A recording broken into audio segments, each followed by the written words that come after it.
Okay, hi guys. So today I just wanted to talk to you a little bit about bone health because I read an article today and thought it was really interesting, and I just wanted to share kind of some of the findings with you. It was by Warden et al. And it was written 2021. So bone health is really important. Since we reach our peak bone density in our mid-20s, we really have to take care of our bone health in general as an athlete to avoid stress fractures, but then also as we get into older life to avoid things like osteoporosis and fractures in case we were to fall. The presumption is that all athletes have good bone health, but this is not actually always true.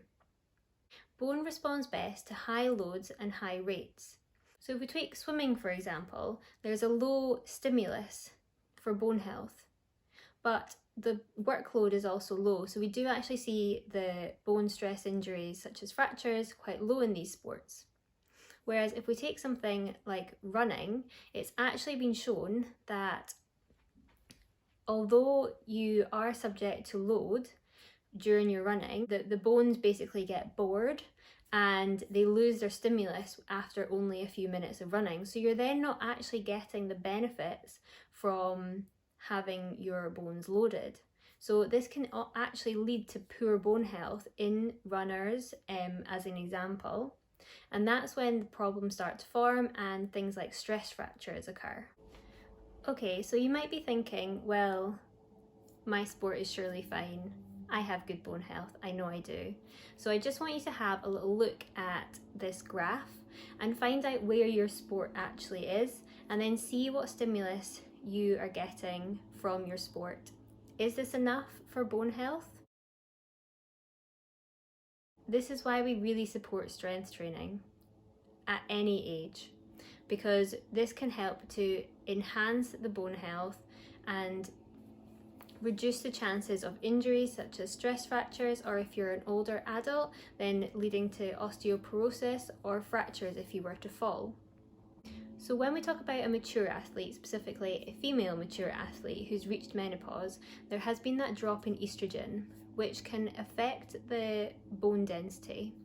This is why, again, we support strength training in order to stimulate or maintain the bone health that you have, so that as it decreases as you get older, you have less risk of osteoporosis and fractures when you fall, but also it reduces the chance of stress fractures when you're actually still participating in your sport. So specialization is another thing that we should think about, as in if we are getting children or athletes to specialize in the one sport such as running or swimming or cycling, where that stimulus to the bone is not effective enough to really help grow the bones, then these athletes can incur problems when they reach adolescence and being a young adult, because when they reach their age of peak bone density, they haven't actually had enough stimulus to actually develop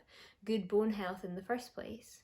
And then because we reach our peak bone density in our mid-20s, when we become a more mature athlete, it becomes a lot more about maintaining the bone health that we have and not losing it, rather than being able to stimulate any more.